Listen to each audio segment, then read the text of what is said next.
How's it going, guys? I'm your host, J Rods. Welcome back to Watch It Drive Packhouse. We're here with Mr. David Ankin.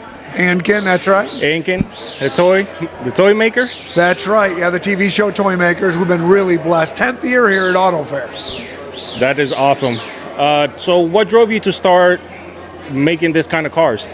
Well, listen, honestly, the big scheme of things is it's really hard to buy a life-size Hot Wheel. Right. So when I was a kid, we played with a lot of Hot Wheels.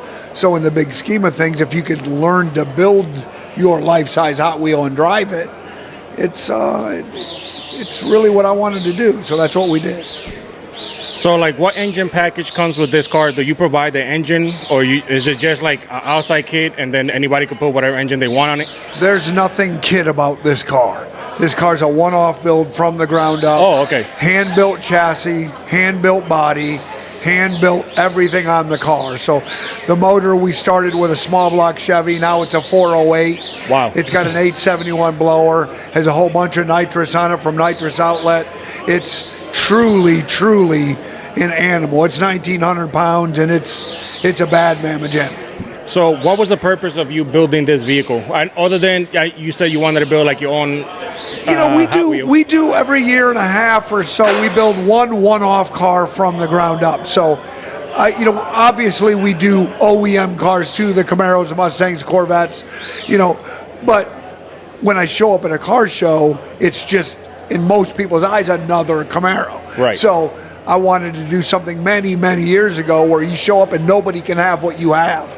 So now we do that quite a bit. So try to do one every year and a half. So how long does it take to build one car for a set customer? Well, obviously, and again, we don't do a lot of customer cars, really. No. No. Everything's done for TV, and then we sell the customer a T-shirt. But so we do 7 OEM cars a year and 1 custom car a year. Wow, that's pretty cool. And how long you say you've been doing that for? Oh my Lord, I'm an old man. All of my life, so probably 40 years that we've been playing with cars. So take me back to younger you, what got you into cars originally, and how did you get started in this passion? For me, it was always what I call the poster on the wall. As a child, to give away my age, my poster on the wall was a Lamborghini Countach with Farrah Fawcett was the model. Wow. And of course, I couldn't afford to go buy a Lamborghini, not mowing lawns and shoveling snow. So I had to learn to build that car. And I figured if I had that Lamborghini, I could land my Farrah Fawcett. So, yeah, that's really where the passion started. And how did you get approached by a TV network to tell you, hey, can you build us some cars? Or how did that come about? Did you already have a shop going, and then they came to you? I was in the stunt business most of my life, so did a lot of stunt work for different TV shows and movies and theme parks, that kind of stuff. And then honestly, you just couldn't make a consistent living. So we started building the cars, motorcycles, and trucks that would be on the shows off season. And then it was really unique is when they started filming, they needed somebody that could drive them. Well, I built them, I could drive them all. So, right. And it just turned into its own deal. Then before long, you're doing a couple of celebrity cars, and next thing you know, you end up with a TV show. So that is pretty cool. And where can people watch the TV show? It's on all the digital platforms, obviously. You Google it, it's everywhere. But Motor Trend is where it starts, linear, and then it goes to all the digital platforms. And right now, reruns are everywhere. And I think we're in 62 countries as we speak. Wow. And 15 digital platforms from Amazon to, HBO and Cinemax to Vizio TVs. I think when you buy a Vizio, it's loaded on Vizio TVs. That's pretty cool, man. That's awesome. Thank you. So is this the only one that you build for yourself, or do you have more of these? No, I've done 12 one-off cars. We have, and then here at the show, we did a rat rod for outside, so we brought a rat rod with us, a one-off rat rod. But yeah, I've done it so long. This particular one, although it gets a ton of attention, actually did this car 10 years ago. So really? Yeah. I couldn't tell by looking at it. No, it it's a beautiful piece. And listen, it was funny. We unloaded it out of the trailer. There was nobody here yet. And I had my son here. So we put it up on the track, put it against the wall, and we made a couple laps. It was a lot of fun. Really? That's really cool. So is your son also involved in your hobby? He is. He just turned 20, and he's a gifted driver. And what a heck of a fabricator and welder, and the passion is all there. So, I'm anxious to see where he goes in the future. So if you could give somebody a piece of advice that wants to get into building one-off cars, what would it be? You know what? Here's the thing. It isn't so much a one-off car. It's just the industry. Anybody can do what we do. You got to have a passion for it. You got to want to do it. Surround yourself with the right people. I have a team of people around me that is absolutely amazing. I have a great set of brands that are absolutely amazing. And then just realize that if somebody else can build it, so can you. It's just, just like doing a podcast. If somebody else can do a podcast, why can't you? Right. So it's the way I feel about a car. I don't care. If somebody else can build a car, so can I. So. That's a good way to put it. It keeps you motivated, and it shows you that anything anybody could do, I could also do it. And that's just a good way to look at life. So, and if you think about what I love about what we do, it's based around your imagination. So this is wild. My new stuff is really crazy, but it's all drivable, it's all functional, it all works, and it's safe, and it's right, and it's quality work. What I like about it is you're only limited by your imagination. You can do anything you want to do. That is true. So are you guys based out of like the North Carolina, or where do you guys based out of? We are. This is our closest show. I've done this show 10 or 12 years now, so it's nice for me because I'm 70, 80 miles from here, Greensboro, High Point area. And I love this show because I'm so close to home. Where normally, 2 weeks ago, I was 24 hours away in Texas. So. Oh, wow. That's Next week, I'm in Pigeon Forge. And then really? It's like, last week I was in Alabama. So it's like, it never ends. So you guys have you say you have a team, so I'm assuming you kind of got like a semi-truck that you send out, or just like a regular trailer with like cars? It's funny. We got a couple of trailers, obviously, and I get criticized all the time because I'm the only one allowed to drive my vehicles around. There's been so many horror stories of putting it on a transport, somebody wrecking the vehicle, the transport truck gets stolen or the car gets stolen. That is scary. It's scary. So I do drive my own cars to the events, but also while I'm driving, it gives me an opportunity to relax, get in my thoughts, and problem solve in my mind as I'm driving. So that's really where I go. So walk me through what it takes for you to get to an event. Like, what is the purpose of bringing the car out to an event other than people to see it? Is it to promote the Toy Makerz, or like, what is the purpose of it? It's changed over the years. Like I said, I'm an old man now. So years ago, we used to build a car and drive around town to an event. Then, as I got older, you try to put them in the shows and enter the car shows. Now it's a little different. We've got a TV show, been out there for a long time. Now they hire me to come in. So I do 32, 33 shows a year where they pay me to come in, get up on stage and talk to the fans, and so many great people here. And then I bring a couple of cars in. So it's a big undertaking, especially, this weekend we brought 2 cars. I start at 5:30 in the morning and I don't stop till 10, 11 o'clock at night, whether it's a radio broadcast, whether it's podcasts like this, or whether it's just on stage talking to the fans. That's pretty cool. And where have you seen that you have the biggest fan base out of the U.S. that you've been to so far that you liked? It's funny. I laugh because I love North Carolina. Right. Because I'm here, a lot of friends. I got a chance to go up to the Metro Cruise in Michigan, where I grew up as a kid watching it. Then as a teenager driving a car. Now I'm the celebrity going back signing autographs.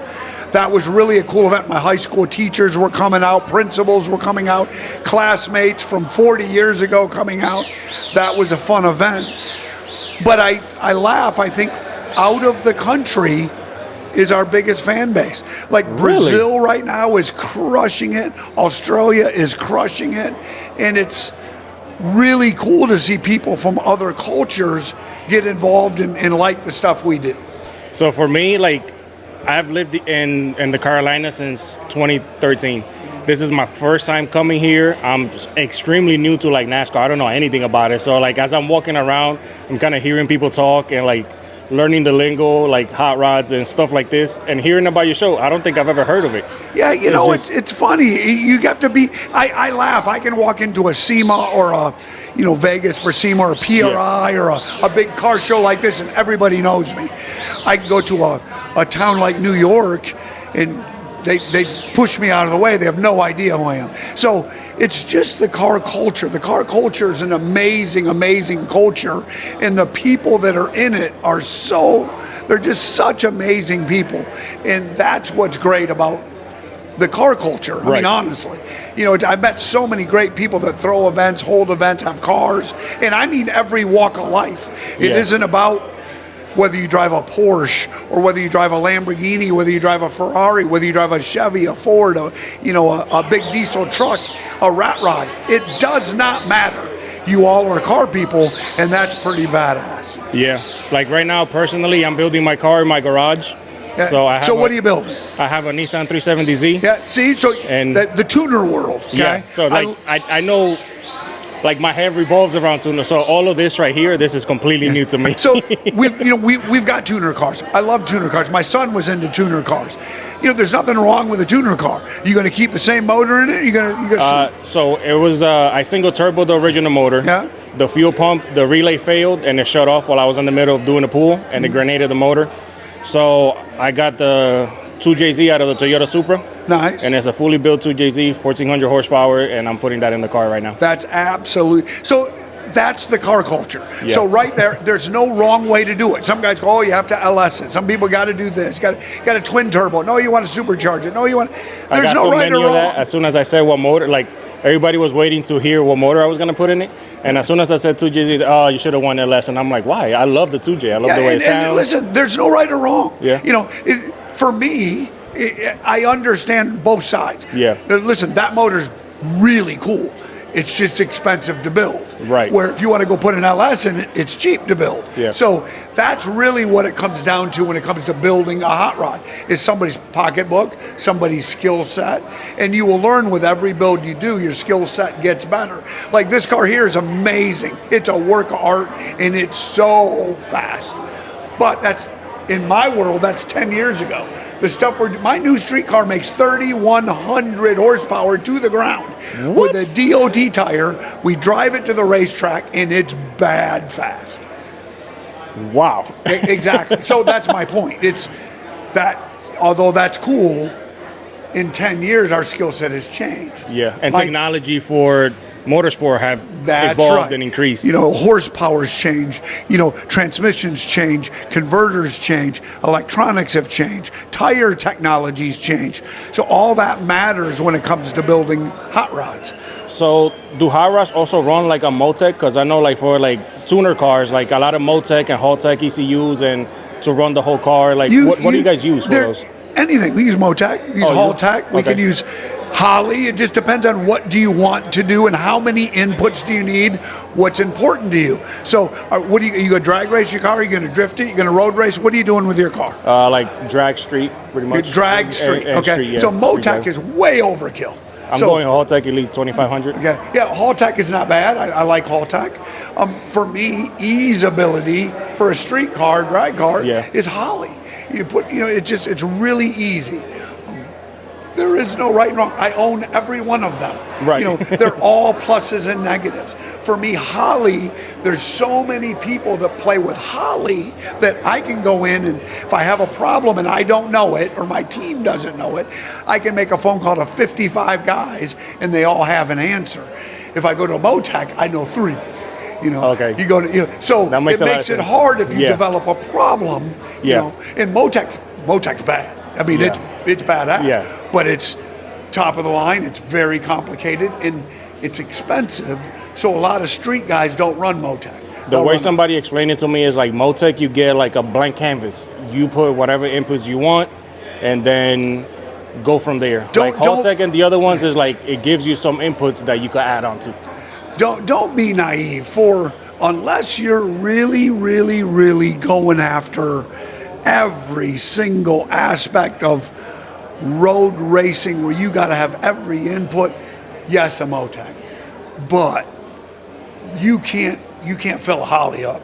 you can't fill a haul tech up. There's so many inputs, and you just can't. And it's half the money, and there's a million people that can tune it. So now you go to tune your Motec, you're going to pay. There's only a couple of people, and you're going to pay the money. Not knocking it, because we do it too, but there's a trade-off, if that makes any sense. Yeah, that I agree. When I was doing my research in order to figure out what computer I wanted to do, I was like, I don't need it. Motec is just overkill for what but it's cool to have. Yeah, it'll be cool to have, but I don't need it. It's cool to say you got a 2JZ and a Motec. But you get the guy with a little, but the only downfall with that is you don't want a guy with a little LS in it that's normally aspirated with a little holly on it come around you on the outside, and then you're going, it's maybe I should have done something different. No, you got to do. Listen, as you get into this, you got to do what you got to do. Yeah, and I'm going to be honest. You only learn from failing and making mistakes. Yeah. So as you do things and realize what worked and what didn't work, grows your skill set. You might get in there and love a Motec, and then you start developing a problem or a hiccup, and then you're down for 6 months because nobody has time to get you in, and you go, dude, as much as I love it, I don't want to go back to that because I need to be up and running next weekend. Yeah. So I can't afford to be down for a day. And 9 times out of 10, I have somebody in my toolbox I can call. But believe it or not, there's a time you get in there and you're dealing with like I said, a Motec, and I can't get it fixed. I can't wait a month. I got to be up and running tomorrow. So that makes a lot of sense. I guess accessibility and having the people around that could help you out in a pinch is key. It's instrumental in our world. If you're going to do this, you need good people around you. We talked about it earlier. I call it my toolbox full of people. I got a right hand in the shop that is just, Jason he's a bad man. There's nothing he can't do. I have a team full of people I can call. We're surrounded by good people, and because of that, we can build some really nice rides. So, do you have a race program that when you go to the track, like? Well, it depends, because we dabble with everything. I mean, okay. We don't dabble with just drag racing or drag and drives, or we do a little bit of everything. So, yeah, it depends on the car, and I tend to use the exact same people because we're all friends, and just change a program we're bringing to that event, if that makes sense. Yeah, we're not. I used to love the idea of going to a racetrack and racing every weekend. Yeah. I started to get upset at paying $500,000 for a car, bringing in a couple $100,000 of the parts, and then you're paying to get in the racetrack. You're waiting in line to race. So I started to get upset and put license plates on everything I own. So now you can drive it anywhere. That's right. So we're going to leave here tonight, I promise you, and we're going to go to Blown Mafia. We're going to pull out of here, rip the tires off all the way to Blown Mafia. So that just makes it fun. I'm actually taking my car I got outside. Okay. Because it's all rat rods tonight, so we got to bring rat rods. Oh, that's cool. Yeah. If I didn't have to go pick up my daughter, I probably would have came just to check it out. You need to. If you can't get there this year, next year will be the plan. Last year was off the hook. Really? Yeah, last night was off the hook. Jeez. I'll definitely try to make it a point to try to make it next year for sure. I love it. I just got to pick up my daughter after I'm done here. There you go. So what's the next show that you guys are expected to showcase this year? I'm at Pigeon Forge next week. So they got the Dirty Dozen. They're taking 12 of the baddest rides on the planet. And they're all competing against each other. And they've been asking me to go for years. Scotty D TV does that one.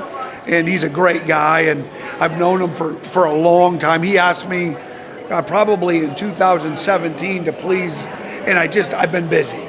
So it's 17, now it's 26. Yeah. So it's like, he called, he goes, can you please make it this year? I said, dude, I'm coming.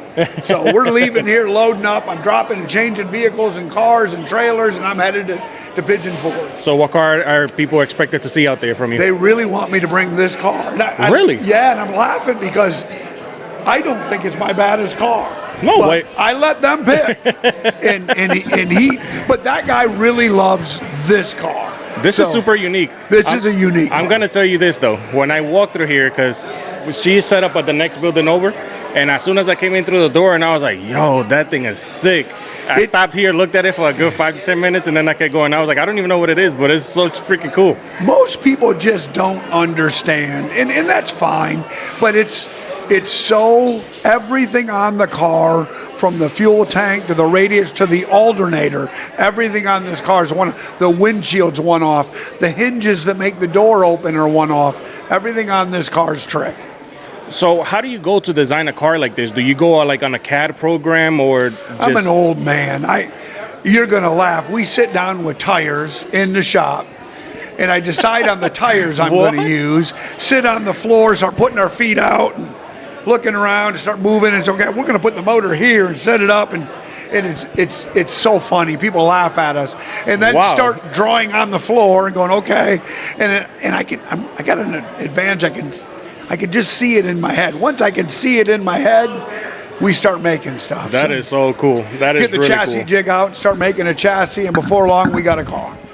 So do you have a preference, like wheelbase, that you like to stay around when you're building these cars? You know, that's a funny question, because the last 3 go-fast cars I've built, not intentionally, are exactly the same. No way. We didn't measure them. You built it because you need to fit certain things in a space. Right. So, give you an example. My twin turbo car is 80 inches wide in the back, 64 in the front, and it's really bad. My rat rod that we did to travel across the country in is 80 inches in the back and 64 in the front. Matter of fact, you sit them side by side, they're completely different cars, but you can tell the same builder did it. Wow. So then we were laughing about this car, and I said, let's just measure it. It's 80 inches in the front, but 64 inches in the back. It's a reverse. Wow. And it's still 100, all 3 of them are 125 inches long, dead center. Wow. And I promise you, we didn't plan it. It's craziest thing. So have you seen like better handling? Because I'm sure you build like mid-mount engines and then front mount engines. Like which one is your favorite? Well, it depends. This car is designed to handle. The tires aren't optimal for handling, but this car's really designed to handle. My other car, the big turbo car, is designed to go straight, and it does it real well. So you build the car according to what you're going to do with the car. That makes a lot of sense. Well, it's been a pleasure. Thank you so much for sharing your story. Thank you for having me. And you need to come out to the shop one time, take a look around. I would love to. I'm going to give you one of my business cards. And where can people find you on social media if they don't know already? Toy Makerz with a Z, so ToyMakerz.com. And, it's just, and you just Google it, and it's every platform, and we're all over the place. So again, guys, I'm going to be linking all of his information in the description below. Please make sure to check it out, because just this car alone right here in front of me is out of this world. And I can't believe that you have even more crazy things. This is nothing. Again, this is What You Drive. Thank you again for watching. Until the next one. Peace. Thank you for having me. Thank you, sir. Yes, sir.